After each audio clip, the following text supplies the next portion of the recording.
Hey again guys, and welcome back. Today's video I want to check out this, which is a coding array. This thing is super interesting, and it's a really good way for beginners to get started with Arduino and coding, because what it is a whole bunch of inputs and outputs, an Arduino Uno and a shield, which is all tied together.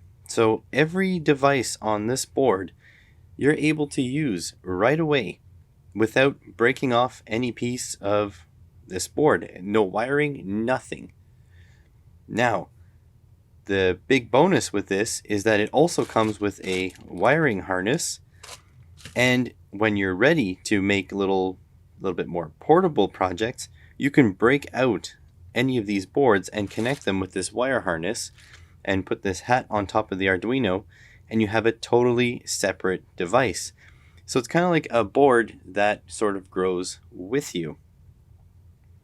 Before we check out the capabilities of this thing though, I have to fix mine because this one here was kindly supplied by another maker, and because of the way that he sent a giant box full of awesome stuff, this thing here got broken. The slide potentiometer got broken in transit.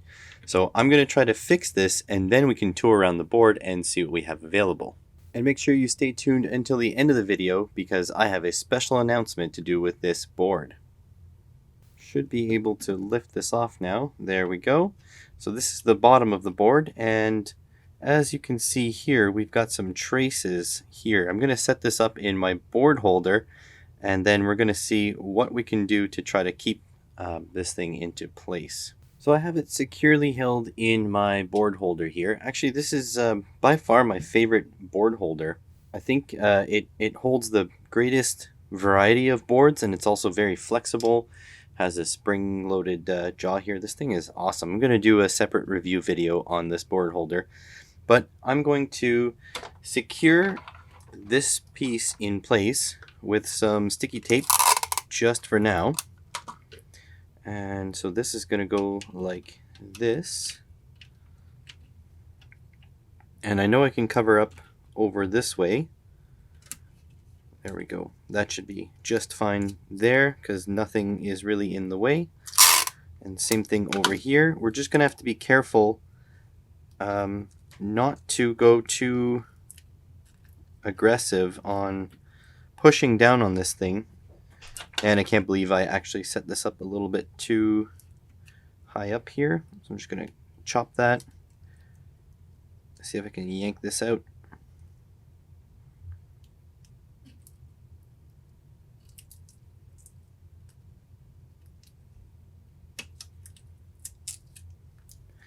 Okay, and now my plan of attack is to run some wire between this A out here and go along the board this way to this pin. I am fairly sure this is where the A out goes, from here to there. So since there's exposed solder there, I think that's a good place to pick it up. Then I also want to run a wire from the positive, this sort of middle one, down to this middle one here. That is a 5 volts. And then the ground, I can kind of put it anywhere, but I'll put it right here. That's the ground right here on the side. So this tape should hold it in place. You know what? Maybe I'll put this tape underneath instead. But that should be held in place quite well. And then I can go and solder that. And I did find something for mechanical support on the other side of the board. So I'm just going to cut a little bit of wire here. So I'm going to run it sort of this way. It doesn't really matter which way I run it because I don't think I'll be taking this board apart. I'm going to be using this board mainly as prototyping, and when I feel like making separate circuits, I'm just going to order the parts separately. I kind of like having this thing all together in one chunk. So that's what I'm going to do. I don't know what kind of solder is on these pins, so I'm just going to add a little bit of fresh lead solder onto there. I'm going to do all 3 pins of this connector here. And I'm going to do our ground. And we're going to do our 5 volts. I'm pretty sure this doesn't use a 3.3. There's a 3.3 here, but I don't think it's for just a straight analog like this slide pot here. And then, because I don't have any helping hands left to tin the wire, I'm going to see if the extra blob of solder I put onto the pads is actually going to be enough that I don't need to tin my piece of wire. Just like everything else on this channel, some things are you just got to try. So I'm going to try to do this also so you can see. No guarantees on that one. Not like I'm making YouTube videos or anything. Okay, and I'm going to curve this around like so.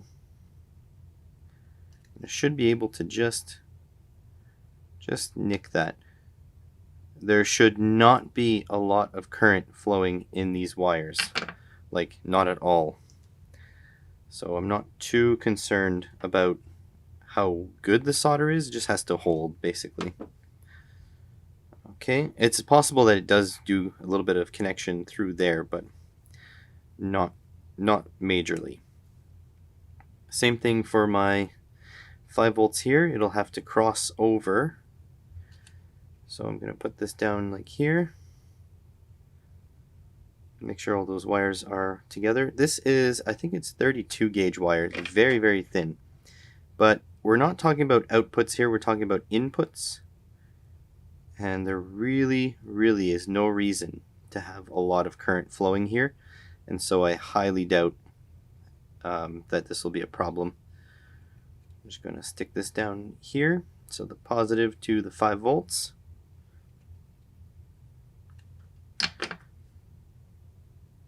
Twist this up.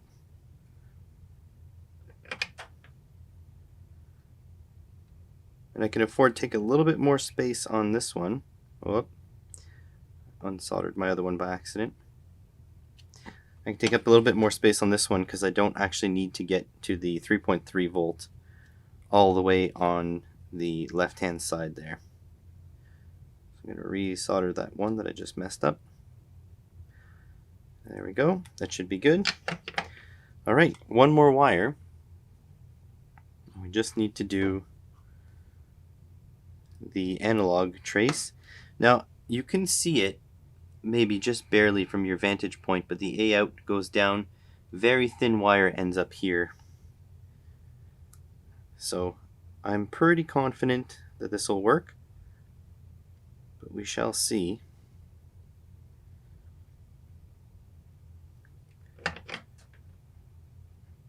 And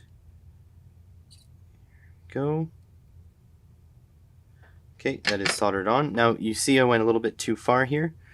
And if you notice, there's a few whiskers going over to the next one, so I'm just going to cut them off and just grab really anything.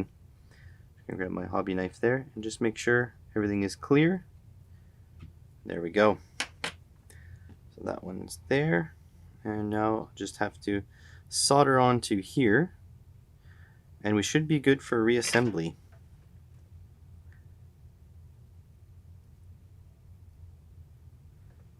Don't know if that worked. It did, but I'm going to go a little bit more.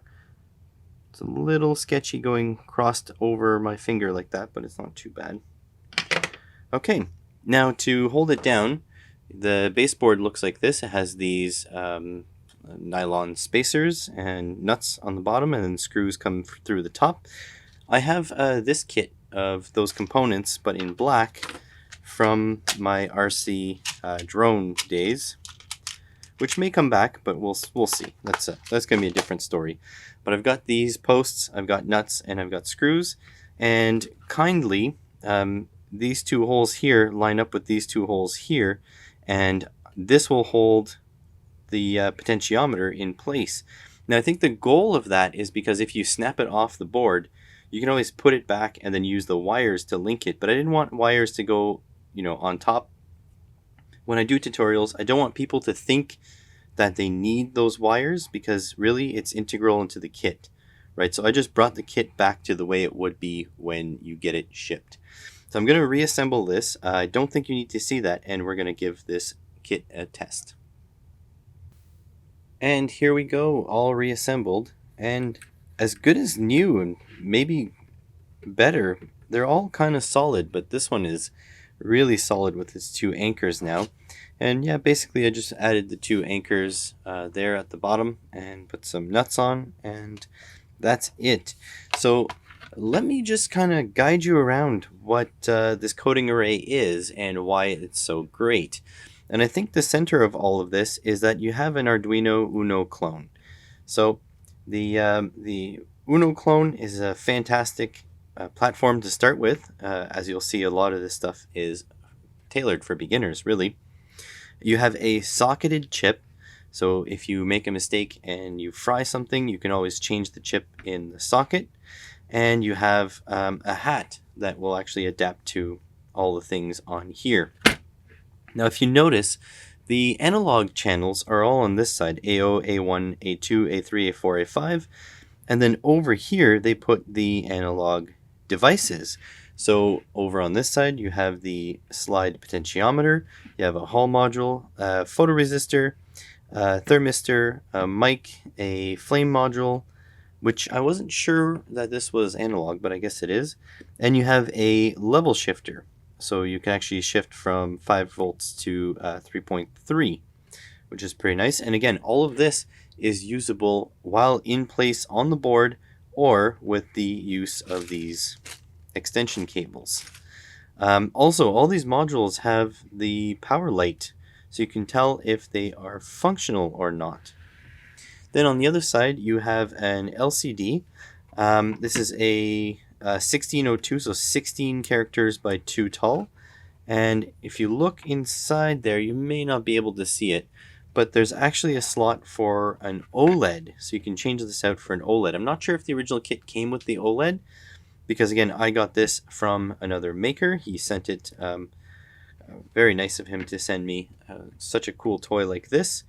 And then over here, when you see you have your Arduino digital pins, well, guess what? We have the digital devices here. So we have a red LED, we have a DHT11, that's a temperature sensor. We have an RGB module, we have a passive buzzer, a touch module, a push button, and then we also have a servo motor. Now, why is a servo motor, which is an analog device, over on the digital side? Well, it's because it is controlled by PWM, or, well, sort of. Servo control is a little bit a thing on its own, but yeah, so there it is. And here's another cool thing about this kit. Let's say I want to use this Hall effect module. If you look down here, it says A2. So that means this Hall effect module, the analog portion of it, is connected to A2. So if I call A2 in my code, it'll come talk to the Hall effect module. But what if I have A2 in my Hall effect module, and on A1, which is this photoresistor module, I want to have an external device, because I have the pins here. I can use a jumper lead to an external device. Well, I can flip it off with these on-off switches. This thing is so versatile. You can leave it in place, and you can use only the Arduino portion if you really want to. Or you can use a combination of the Arduino and external things, Arduino and internal things. And I'm pretty sure another maker has told me that you can actually, there's a sketch to use every single thing on this module, which is awesome, really. So let's go over to the computer, and I just want to show you another facet that makes this thing so awesome. So actually, before that, I went over to the computer to show you what I wanted to show you. So I plugged in the coding array, and lo and behold, there's already software on it. I assumed it would just come with Blink, but I guess it makes sense that it comes with demo software. So as you can see, aside from the glare, that the LCD is working there. You see all the little power LEDs come on pretty much everywhere, all those green LEDs. And so watch this. I didn't do anything yet, but you see there H60, and then over, if I put my hand there, 10, 11 centimeters, over. Oh, there, 4, 5. So it goes out of range, I think, sometimes. But yeah, this thing can tell about how far I am from the sensor here. But also, more importantly, do you see that? Our potentiometer works. So on top of that, pretty much I can see everything else as active. I'm not sure if everything works though. So we have a Hall module. I'm not sure what it'll do, but oh wow, look at that. I put the Hall module and it lights that LED. That's pretty cool. Thermistor. Now I have a temperature here and humidity, but I don't know if it's the DHT doing that. If I just put my fingers on this, will it change the temperature? Doesn't seem to be. You can also hear the buzzer going, and the tone is changing depending on the position of the potentiometer here. You also have a microphone here that's picking up, and you can see that light blink when the tone is coming out of this buzzer. What does this touch sensor do? Oh, touch sensor also lights up the red portion of that LED. Button lights up this red LED. Very nice. Let's see if I can put my finger over the DHT and have it affect the temperature. I'm not sure if it will. Oh yeah, humidity is going up. Yeah, humidity is way going up, so that's definitely getting taken by there. But I don't think that this is active at the moment. There might be a way to switch it, but I'm not sure how. But yeah, that's cool. So the distance sensor is working, all this stuff is working. The mic, if I tap it, you see the light blinks faster. A flame module wouldn't know how to work that. The light sensitivity photoresistor thing doesn't seem to be doing anything, but it's possible that it's just too much for the LCD to display. But that's pretty cool, and we can actually turn some stuff off here, because if you look, this buzzer is D6. Now if I go over to D6, it should be sort of this one here, number 4 on the switch. If I hit that, there we go. It shuts it off. It's not doing anything anymore. So that's pretty cool. And I can also put it back on, and uninterrupted it goes back on. The DHT11 is on D12. D12 being up here. This one, I think. There we go. Temperature and humidity drop down. I can turn that back on. It should regain. It might need a reboot. Nope, there it is. It works now. Perfect. So yeah, this thing is fully functional right off the bat. My fix worked, and all these things are labeled. These switches are awesome. So I guess I just have to do the one closing thing. I want to show you something on the computer, and at the same time I'll make my big announcement. And finally, this is what I want to show you on the computer. So this is another maker's GitHub, and he has a whole bunch of stuff for the coding array. So the official sketches can be had on the official website, but I had a little bit of trouble finding it. So I would suggest going on to another maker's GitHub here, which is linked in the description below. And you can see there's the official sketches here. So basically pretty much everything you need has a example to it. And you go all the way down to the bottom, down to the servo knob. And if I go back though, you'll see community sketches with everything together, which I think this is what was on the Arduino. Since this is sent by another maker, he may have actually uploaded the everything together sketch on it first. So I suggest you go into the GitHub. I suggest you find yourself a coding array if you can. I had a look on Amazon. I couldn't find one at this time.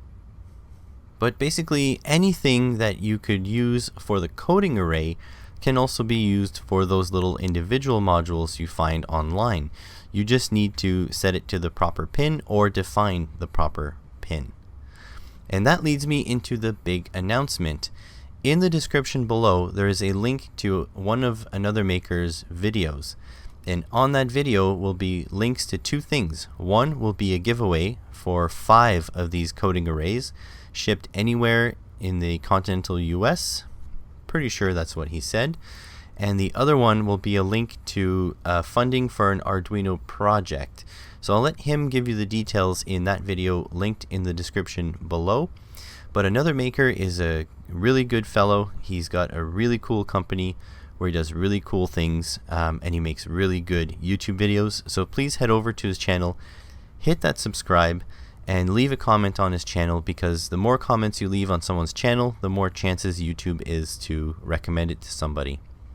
So I want to thank you so much for watching. I hope you pick up an Arduino and start learning, and I hope you go and check out that video linked in the description below. Thanks again for watching.